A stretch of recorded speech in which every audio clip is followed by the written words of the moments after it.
की 2 बूंदों से 7 सागर हारे हैं जब मेहंदी वाले हाथों ने मंगलसूत्र उतारे हैं। जी हाँ, कुछ ऐसा ही मंजर था 14 फरवरी 2019 को जब सीआरपीएफ के 45 जवानों ने अपने प्राणों की आहुति दे दी थी। उस दिन तिरंगा पहनाने से ज़्यादा कफन के लिए इस्तेमाल हो रहा था।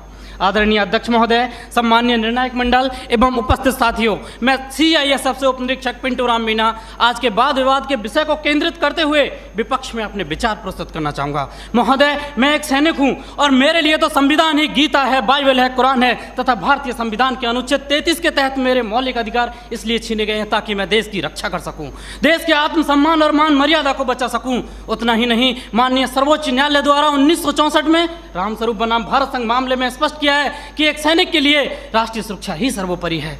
जबकि महोदय, आज हमारे देश में खौफनाक मंजर को देखकर यहाँ की जनमानस मौत से मोहब्बत और जिंदगी से नफरत करने लगी है, क्योंकि अपराध के मुकाबले कानून बौना नजर आने लगा है और ये मानव अधिकार तो अपराधियों के हित में तन जाते हैं, इसीलिए तो रोज भेड़िए साक्षात छाती पर चढ़ जाते हैं। अध्यक्ष महोदय, राष्ट्रीय सुरक्षा के लिए लड़ी गई लड़ाई कोई क्रिकेट का मैच नहीं जो आज हार गए तो कल जीत जाएंगे। ये वो जंग है जो आज नहीं जीती गई तो कल देश को वीरान कर देगी, इसीलिए इसको जीतना बहुत जरूरी है।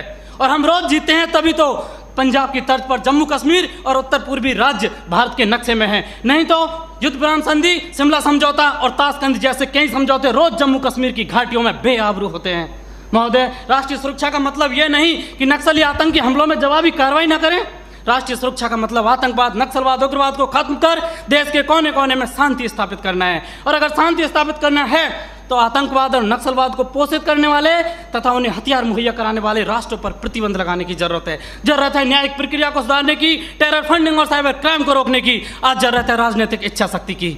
महान राजनीतिक चाणक्य ने भी कहा कि कोई भी नियम राष्ट्र और राष्ट्रहित से बड़ा नहीं होता, किंचित ऐसा है तो उसे तत्काल बदल देना चाहिए।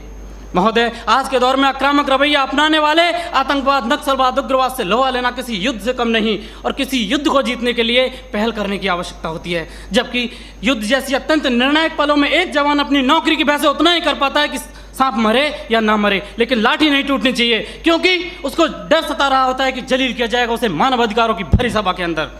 उसे डर सता रहा होता है कि ना तो कानून छोड़ेगा और ना ही तिल का ताड़ बनाने वाली मीडिया की पैनी नजरें छोड़ेंगी, जिसका ज्वलंत उदाहरण पहले कश्मीर में जवानों के सिर कटवाए तब जाके सर्जिकल स्ट्राइक किया।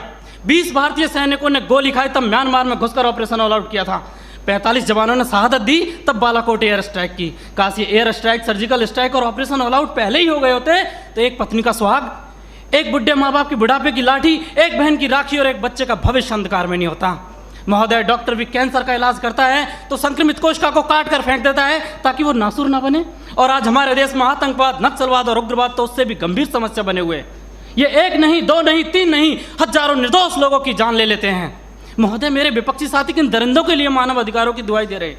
उनके लिए जो विश्व के सबसे बड़े लोकतंत्र में सत्ता का गलियारा बंदूक की नली से नापना चाहते हैं, या फिर उनके लिए जो राजनीतिक शून्य, आर्थिक विफलता और अराजकता फैलाना चाहते हैं, या फिर उनके लिए जिन्होंने 38 भारतीय नागरिकों को इराक के मौसूल में मौत के घाट उतार दिया था और उनके घर वालों की पथराई आंखों को मिला भी तो सिर्फ ताबूत और ताबूत में मृत्यु प्रमाण पत्र, या फिर उनके लिए जो राष्ट्र विरोधी नारे लगाते हैं, अब जलम शर्मिंदा है, तेरे कातिल जिंदा हैं, कौन है अफजल का कातिल, भारतीय संविधान या सर्वोच्च न्यायालय?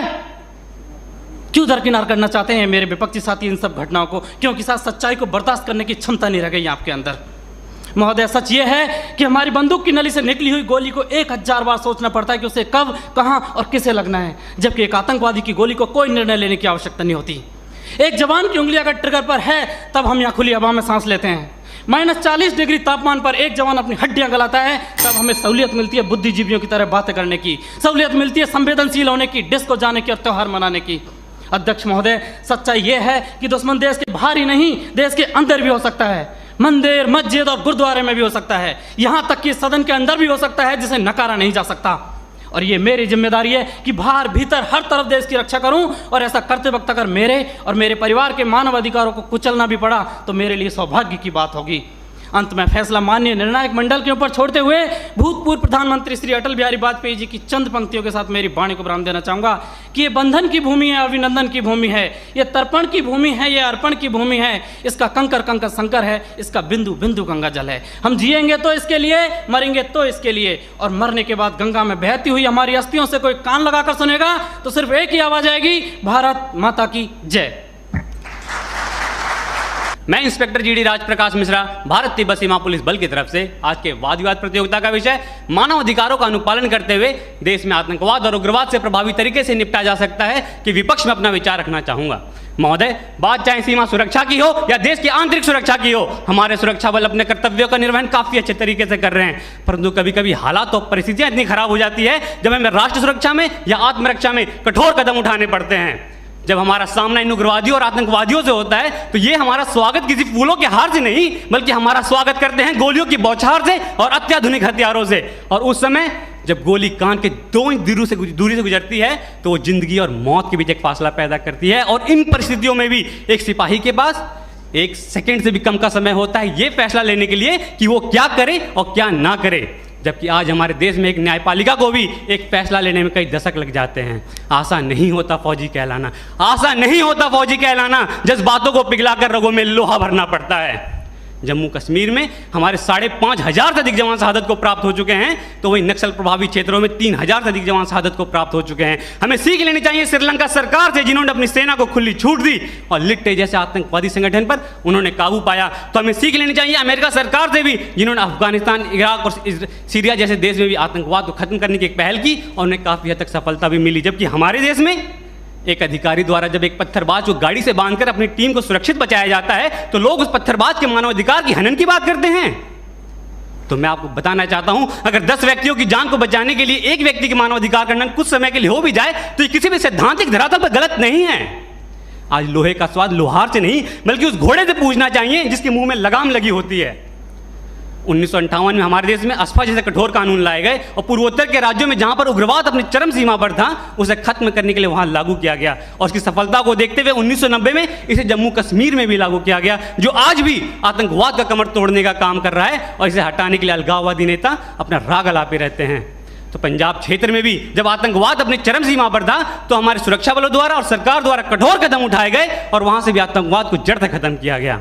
हमारे महान अर्थशास्त्री चाणक्य ने भी कहा है कि अगर राष्ट्र की सुरक्षा के लिए हमें साम दाम दंड भेद की नीति अपनानी पड़े तो उसे अपनानी चाहिए। और महाभारत में भी जब अर्जुन ने अपने सगे संबंधियों को सामने देखते हुए शस्त्र को नीचे कर दिया था तो भगवान श्री कृष्ण ने उन्हें प्रेरित करते हुए कहा था कि हे पार्थ, अपना शस्त्र उठाओ और कर्म करो। आज मानवाधिकार की बेड़ियों में बंधे होने के कारण हमारे सुरक्षा बलों को आतंकवाद और उग्रवाद से निपटने में काफी परेशानियों का सामना करना पड़ता है और इसका फायदा हमारा पड़ोसी मुल्क मानव अधिकार को एक हथियार की तरह इस्तेमाल करके करता है, जिससे हमारे जवानों का मनोबल टूटता है। आज हमारे देश में कुछ क्षेत्र ऐसे भी हैं, अगर वहां पे कठोरता से कदम ना उठाए जाएं तो उस क्षेत्र को हमारे देश से अलग होते समय नहीं लगेगा। आज हमारे देश में निष्कर्ष स्वरूप में यह कहना चाहूंगा कि हमें हमारे सुरक्षा बल मानव मूल्यों को ध्यान में रखते हुए अपने कर्तव्य का निर्वहन काफी अच्छे तरीके से कर रहे हैं, परंतु कभी कभी हालात और परिस्थितियां इतनी खराब होती है कि हमें कठोरता से काम करने पड़ते हैं। जबकि हमारे मानव मूल्यों को ध्यान में रखते हुए हमारे सुरक्षा बल हमारे देश में समय समय पर आने वाले प्राकृतिक आपदा के समय काफ़ी अच्छा काम करते हैं और सीमावर्ती इलाकों में भी सिविक एक्शन प्रोग्राम और बॉर्डर एरिया डेवलपमेंट जैसे प्रोग्राम चलाकर लोगों के मानव मूल्यों को बढ़ाते हैं।